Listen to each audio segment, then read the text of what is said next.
Hello, welcome to Jason the Old Millennial. My name is Jason, speaking to you in my basement in the great state of Kansas, and doing another what I've been watching lately. I watched a couple of things I would really love to talk about and recommend, or not recommend to you guys. First is a documentary called Yacht Rock. This is on Max. This is on Max or HBO Max, or whatever you want to call it. Documentary on the genre of yacht rock, anyways. And then I also want to talk about the movie Havoc, which is an action movie on Netflix. I think by Gareth Evans, famous director from Raid and Raid Redemption, Raid 2. And then thirdly, I want to talk about Fight or Flight, which is an action movie that just came out pretty much this last week, I think, or so. Yeah, so let's get to these reviews here on my channel. I'm Jason the Old Millennial.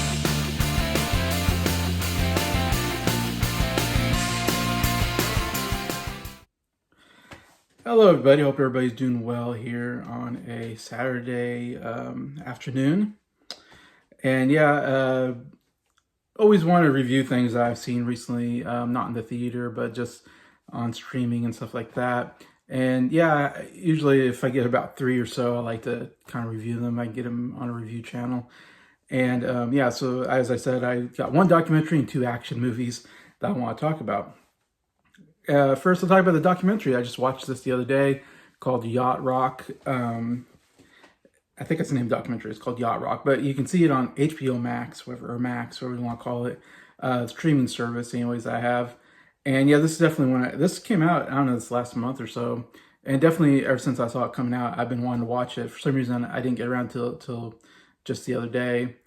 And very interested in the yacht rock. First of all, yacht rock, it's an interesting name of a genre. I never heard the term yacht rock until I started my channel basically in 2021.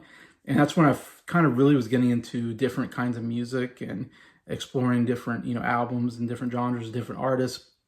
A lot of discovery for me, around 2021, I was really starting to discover more music. And that's when I first heard someone say yacht rock. And I was like, yacht rock? What is yacht rock? Never heard that term in my life growing up. Anyways, and of course, it kind of goes to what I would call mellow rock music. I think, to me, I would call it mellow rock would probably be the more accurate term for it. It's just it kind of is, in the documentary kind of sets itself somewhat in the late 70s, early 80s is kind of the peak period of the yacht rock genre, so to say. Anyways, and to me, it's just, yeah, these artists that are their music is it's kind of a mixture of pop, R&B, maybe jazz, kind of mixture of different genres there, but it's just very chill music. Very nice, easy listening music, I guess you can say. Yeah, and yacht is just, of course, yacht rock. It rhymes. I think that's why they came up with that idea. But of course, yacht is kind of the idea that you're just on a yacht, just sitting and just enjoying the weather, not doing anything but just laying down and enjoying the outside on a yacht and just being relaxed. I guess the whole idea is that the music is very relaxing, is the idea behind it. Anyways, well, the documentary, it kind of goes into the history of how yacht rock came about and all this. And actually, yacht rock is almost a fake genre, or it's a made-up name for the genre. And it didn't really start until 2005, the idea of yacht rock, which I found very fascinating. I just, when people said yacht rock, I thought, oh, this must be a term I just never heard of that people have been using for decades and decades, whatever. And turns out in 2005, a kind of sketch comedy group made a web series called Yacht Rock. And they portrayed different artists of yacht rock. And it was kind of this skit, kind of making fun of yacht rock artists. And maybe not make fun of them, but putting them into skits that are comedic anyways, and all this. And so they came up with the idea, this web series group came up with this idea of yacht rock. And the name just kind of caught on, evidently. So it's only been around for 20 years, the term yacht rock, which I didn't know. And that's one of the most fascinating things about the documentary, is because we're talking about the term yacht rock, like I said, was coined in 2005 but it's about music from the late 70s, early 80s, basically. So, of course, in that time, maybe you can say mid 70s, like mid 80s, somewhere, maybe 75 to 85 is like the yacht rock era. And they weren't calling it yacht rock. I don't know. They were just calling it pop music, I think, at the time. But it kind of does describe a certain specific type of pop music. Like I said, it's a bit of pop and R&B, I think, because there's definitely a little soul in there as well and all that anyways. But yeah, so the documentary goes through the different artists basically and the different songs that really were hits or really define the genre. And the documentary really pays a lot of homage to the genre, obviously, and the importance of the genre and how, and it talks to different people who love the genre and really talk very highly of it. And it goes through a lot of different bands. It starts kind of with Steely Dan and talks about Steely Dan a bit, which is really cool because I've done a deep dive in Steely Dan. Very interesting band. It's interesting because I don't think people would consider Steely Dan yacht rock necessarily. They're more jazz fusion, but they do have a little yacht rock in them. In that first album with Reeling in the Years, Dirty Work has a little bit of a yacht rock feel. And even Peg off of Aja has a yacht rock feel, I guess. Though it's funny, almost everybody that they talk about is interviewed in here except for Donald Fagen. Refused to be interviewed for this. He was so against this whole documentary, which is kind of funny because he's a big part of the documentary. They talk about it. In fact, they play a phone conversation that they have with Donald Fagen where they ask him to be interviewed for this documentary, and he said "F you" and then hung up the phone. So he evidently was not happy, I guess, with being called yacht rock. I think he thinks a lot of the artists, none of them really consider themselves yacht rock. 'Cause I think they think yacht rock is almost like a insulting term for their music, and it's almost like I don't know, not a positive thing. So I don't know, they think they're being insulted or being made fun of by being called yacht rock. So none of them really like that term, I don't think. But Don Fagen definitely was against it. But anyways, they talk about, but it's interesting talk about Steely Dan because Steely Dan has so many session musicians that are definitely played on other yacht rock. And the reason why they put Steely Dan in there, they say, is because if you look at the session musicians that they used on their albums, a lot of them would go on to kind of pioneer yacht rock music of that period. So I think that's why they say Steely Dan kind of was one of the forerunners of yacht rock because all the session musicians they were using. And then you go into Doobie Brothers. They talk a lot about Doobie Brothers, especially Michael McDonald. And Michael McDonald's interviewed a lot on this documentary. And they pretty much set the case that Michael McDonald is the GOAT of yacht rock. I mean, he is the man. He has the most yacht rock hit songs of all time. And he's definitely most heavily viewed in this documentary. Anyways, and I don't know that much about Michael McDonald. He has a very interesting voice, I think. And he was the lead singer. Well, I think he played with Steely Dan, actually, and sang for them a lot of their albums with that. So he kind of got started with Steely Dan and then went on to lead sing for the Doobie Brothers, then had a solo career. And there's a lot of footage. What I love about this documentary, it's a great documentary, by the way, but I love all the footage of they show a lot of live footage of these different bands playing these songs, which is great. I love that we get to hear these songs and a lot of great songs that are covered and great bands like that. So a lot of great footage, besides a lot of great interviews with pretty much all of them. Somebody from members or artists from this genre, they show a lot of interviews with them. They even interview people currently, like Questlove is in here a lot, who I guess likes the yacht rock genre.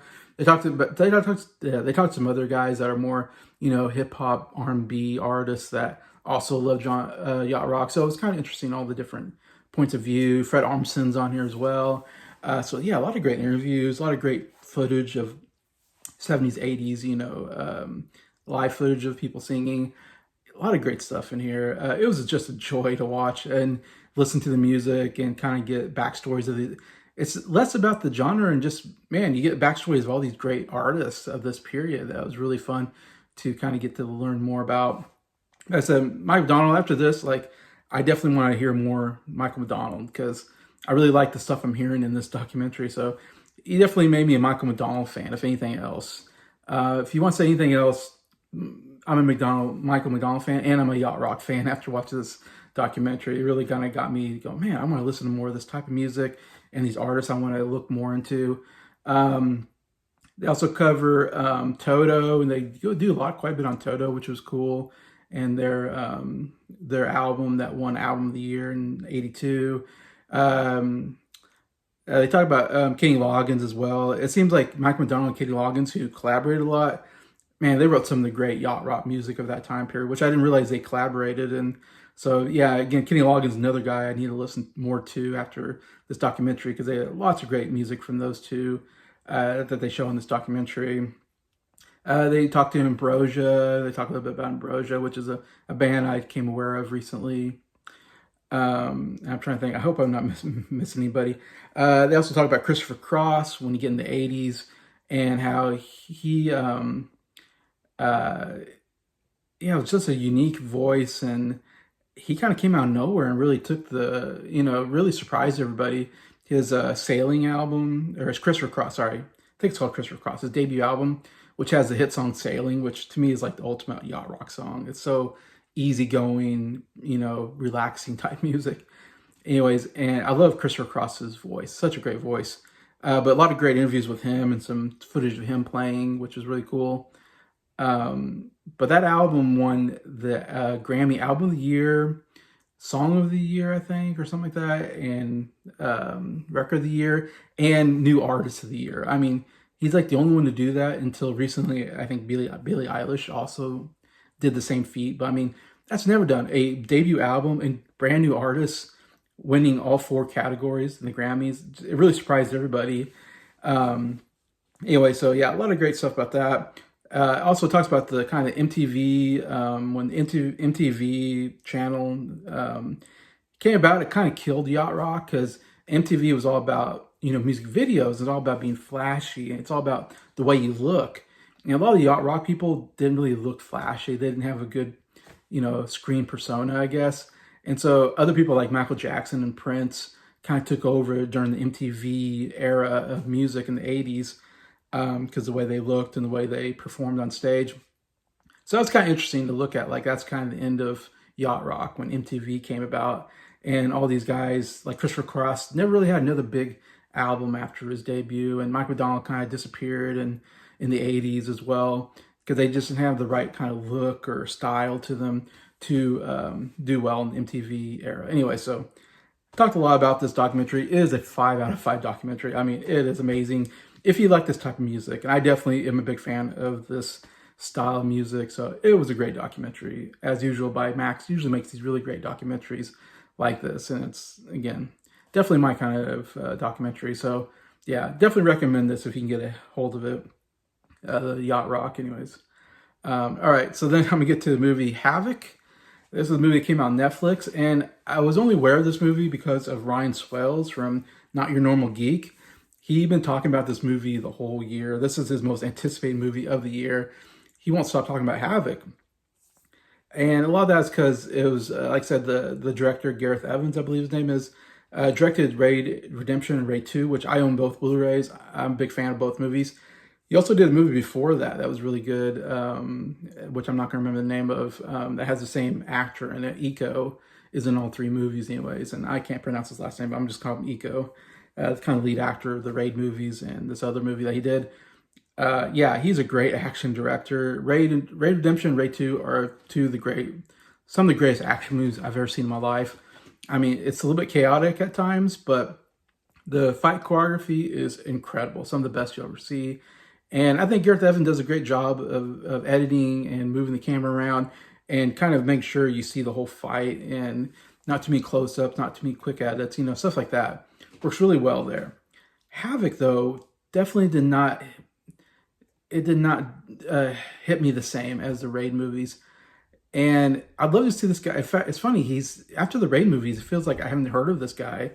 It seems like he kind of disappeared, which I'm like, why is he not doing more action movies? The Raid movies were so, I thought, successful and all that. Of course, I'd love to see a Raid 3 with Iko. Man, I wish they could make that happen. But so Havoc, yeah, it starts Tom Hardy here. It's where you got Forest Whitaker, which to me is like, why Forest Whitaker? You're an Oscar-winning actor. Such a small, forgettable role here in such a, and I don't know, Forest Whitaker always shows up. He's such a good actor, and I'm always like, what's Forest Whitaker doing in these movies sometimes? He seems like he'll just do anything. Any movie you want, you put him in, he'll do it. He just likes being out there. But I'm trying to think who else is in it. Tom Hardy's the main actor here. I'm trying to think who was even the villain. I can't remember.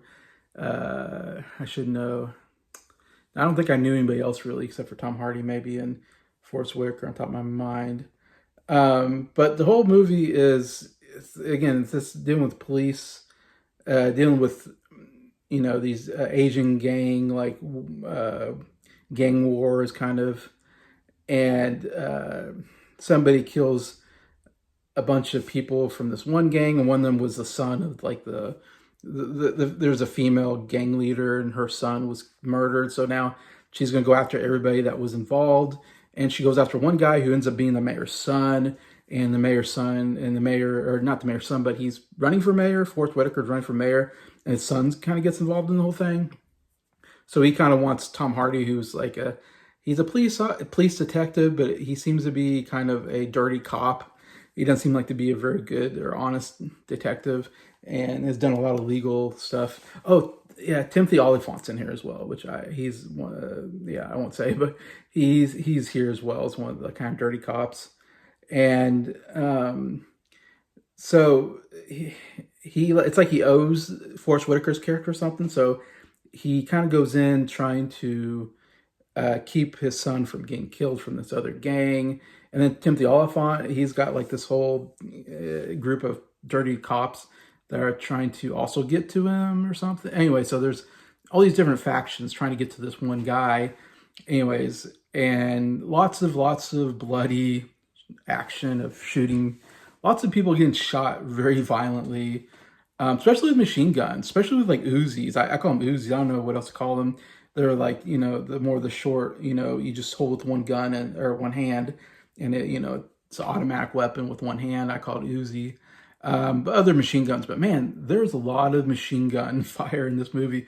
It's like everybody has a machine gun, and when they shoot somebody, they just, and so they just lay into these bodies like 100 bullets, and so there's all these shots of people getting shot, and their bodies are just flailing because they're in blood, just going everywhere because they're getting shot, almost point blank with machine guns, and they're just, it's like crazy how many people just get riddled with bullets from the machine guns. It's like overly done. Like I'm like, geez Louise, like everybody's getting shot with these machine guns. Like it's crazy. I mean, there's some maybe being shot with pistols and other guns, but it feels like there's a lot of machine guns people getting shot with machine guns. Seems to be what Gareth Evans really wanted out of this movie. Was like, oh, I'm gonna make the most bloodiest action movie with machine guns I've ever seen or something. Anyways, that's one of the things I thought about when I watched this movie. Overall, I was not a big fan of this movie, and I was pretty disappointed from a guy who'd made some great action movies. I don't know, I was not interested in this. There's like two very chaotic action scenes. One in like a restaurant, kind of the middle, and then at the end there's this big shootout out in this, out in, by these like abandoned houses and stuff, outside mostly, and inside these houses. Anyways, and they're very chaotic. I mean, he definitely makes them very chaotic. There's definitely a lot of different characters like shooting and trying to kill each other. And so there's a lot to take in these action sequences where you're trying to figure out, okay, who's this guy? Who's he going after? Who's this guy? And it gets very confusing and very hard to kind of, the way he shoots it, I really had a hard time figuring out who's who was against who was where, everything. Because there's just it felt like a little more shaky cam than I was used to out of his other films. It felt very shaky cam. It felt very quick edits where I was a little confused about what was going on action-wise. And like I said, just a lot of people getting shot by machine guns, like overly done, like I felt like. And the thing about the Raid movies, of course, is they were martial arts movies, basically. There was a lot of more hand-to-hand fighting. There's some shooting, but it was more of a martial arts movie, of hand-to-hand fighting. This, though, doesn't have that because it's Tom Hardy. It's not Eco. Tom Hardy's not a martial artist, so when he does fight scenes, I mean, he can punch and throw people around, but the fight choreography is not nearly as good as if Eco was in it. So to me, like, right there, like that was a big problem with me. It's like, man, I really need Eco in here because Eco kind of did the fight choreography for the Raid movies, and he can do fight choreography like no other. So I felt like the fight choreography wasn't that good because you didn't have Eco in here. Instead, he had Tom Hardy in the lead. So, and Tom Hardy was a very uninteresting main character. He was kind of a boring character. He's kind of this, you can see he's got this dirty past behind, that he's not a good, moral character. And Tom Hardy played him just very quiet, very stoic, always frowning, it felt like. Not much of a character overall. Tom Hardy's a good actor sometimes. Sometimes I'm bored with him as an actor. I'm not like the biggest Tom Hardy fan, to be honest. But here, I don't know, it wasn't that interesting of a character overall that we're following. And action scenes were just too chaotic, too many edits, just too many things going on all at once. It was hard to really kind of get a sense of what was going on. I think that's why, to me, it was just not that interesting of an action movie. And even the action scenes I wasn't that into because of that. I didn't think it was shot particularly that well. The story was not that really that interesting overall. Wasn't that fun of a movie. So to me, like, I'd give like a 2-star out of 5. It was not, I wouldn't recommend it. Definitely my least favorite out of this out of this director that I've seen so far. Anyways, now watching Havoc, I want to talk about a movie I just watched yesterday called Fight or Flight, and this has Josh Hartnett in the lead. And this is a movie that I just saw like a trailer for it just like a couple days before I saw it. I didn't even know this was the thing. There was really no marketing for this film. I just remember seeing something and seeing like a little bit of a clip and going, this looks interesting. It looks like some interesting action sequences here. I love to see an action movie, and hopefully sometimes it's bad, sometimes it's good. I like to, but it's fun watching a good action movie because they're easy to watch. You don't have to think too much. I like that sometimes. And so I didn't really have any expectations of this being good or anything. I just thought, oh, it might be fun. Who knows? You never know. Man, this movie was a blast to watch. I really enjoyed watching this movie, which is crazy because, like I said, I barely seen any marketing for it. It just kind of came out. I'm like, oh, what's this movie? I'd never heard of this movie before. I'll try it. And yeah, Josh Hartnett, again, I loved him last year on Trap. I thought he was so good in, and he's really good in this main role. And this was a really fun action movie. It reminded me a lot of Bullet Train, which was one of my favorite movies from a couple years ago. It had that kind of idea. Instead of being on a train, they're on an airplane up in the air. And it just had a mixture of action and comedy and a lot of different, characters. There's a lot of these different assassin characters are going after our main character that he has to fight off and all that. So I had a similar feel to that. It's from the producers of John Wick, so there might be even a John Wick kind of feel to it action-wise, which Bullet Train had a John Wick feel to as well. So, and I'm a big fan of John Wick. So overall, the action I thought was really well done. And I really like Josh Hartnett, like I said, the character. The whole movie is Josh Hartnett is, he's called upon by this secret government agency ran by Katie Sackhoff. I'm not sure what they are, but they're like tracking this terrorist called the Ghost. And they've tracked the Ghost to this airplane from Bangkok to San Francisco. And they don't have anybody in the area, an agent in the area that can get on the plane because they want to capture, they don't want to kill Ghost, but they want to capture this Ghost character and bring him to justice, I guess, or whatever. And so the only person that that Katie Sackhoff calls that has a chance at is this kind of former Secret Service agent played by Josh Hartnett, who kind of had an outing with the president or something, and so he's kind of marooned in Bangkok. Anyways, this whole story between him and the Katie Sackhoff character, and so he's a bit of an alcoholic, and he's not, he's a down and out character, but he can redeem himself if he can accomplish his mission. Then he kind of can redeem himself. So he decides to go on this mission, to get on this plane and try to find who this Ghost is, who they have no idea what the Ghost looks like. So he has to find the Ghost and secure the Ghost until they land in San Francisco and take him to custody, whatever. What he doesn't know is that there's a bunch of assassins on this plane, and they all know that there's this Ghost character who has a big bounty on its head, and they all want to kill the Ghost, this Ghost character, to get the bounty. And so he has to find the ghost and protect the ghost from all these other assassins on the plane from killing him and the ghost, basically. So that's the whole plot of the movie. It's out there. It's definitely not. I can see if someone watching this might say it's stupid. Maybe, yeah, there's some stupid parts. It's over the top. That's my best explanation. It is definitely over the top kind of movie, but yet I had so much fun with the over the topness of it. And the action was actually very well done. I love the setting of the airplane and using the different things, in the airplane as weapons. And so I thought it was done very well, the fight choreography overall. And there's a lot of action. There's constant action. He'll get into a fight with three members or something like that in an aisle, and then he'll go back and the storage area or something and get in a fight. And then all of a sudden he's getting, I don't know, it's just one fight after another because this plane is full of assassins basically. And then he finds out who the ghost is and then has to protect them.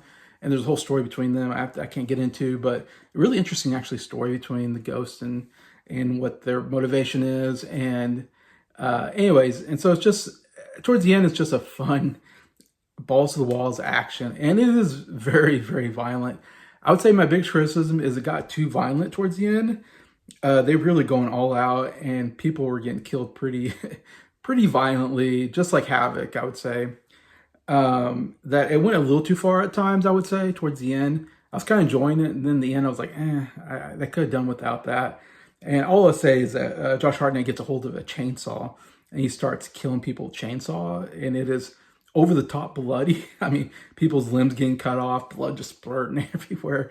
It gets pretty ridiculous, I would say. I could have done without that part. I would say if I would have given a choice, I would say do without the whole chainsaw scene and a lot of some of the other. And it's cartoonish. It's almost cartoonish, some of the action at the end, which is unfortunate. But it is very funny, though, at times. And that's what I loved about this movie is how funny it was, too. It made me generally laugh a lot, especially the very end scene, because right before the big action sequence at the end, he takes a hallucinated drug or something, and he starts hallucinating. And it is funny. Seeing him kind of hallucinating and trying to do a fight scene while he's seeing things. It's a fun scene. It's funny. Some good action in there. Anyways, and Hartnett's a fun character. I think his character overall is very fun. Overall, very interesting kind of, character. I would say, like, watching Havoc and watching Fight or Flight was a million times better than Havoc for me. Because while Havoc, Tom Hardy was kind of a boring character, Josh Hartnett was very interesting. While this was mostly shooting, this was more hand-to-hand combat and Fight or Flight. Both were very violent, I have to say. I can't say one's more than the other. They're both extremely violent.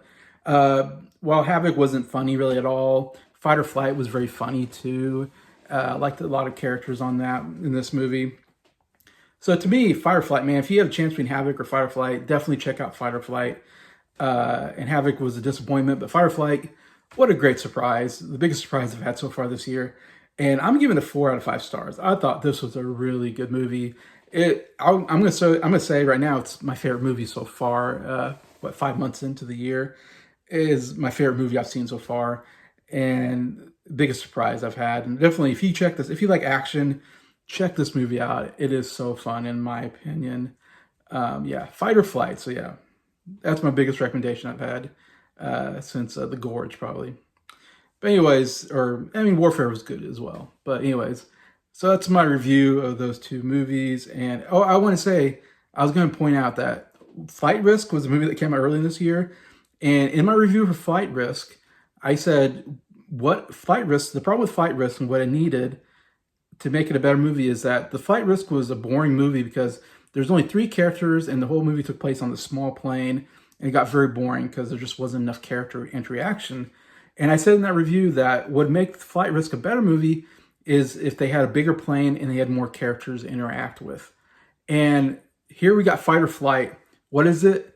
It's a bigger plane with more characters. And that made it so much better. So I was right. All I want to say is I was right when I said that about Flight Risk, and that was the problem with Flight Risk, because Fight or Flight proved me right. This is what you need in a good movie compared to Fight or Flight, which had some similarities to it. They're on a plane. There's somebody protecting somebody from some villain. It's all there, except all you need was a bigger plane and more characters. Anyways, that's the big problem with that movie. And this movie corrects that. So, I don't want to say I'm a genius, but I got it right. Anyway, besides that, thank you so much for watching this video. Comment if you've seen any of these movies or documentary and tell me what you think. Besides that, thank you so much for watching it, for liking it. Thank you so much to my subscribers for supporting the channel. I appreciate you all. Hope you have a good weekend.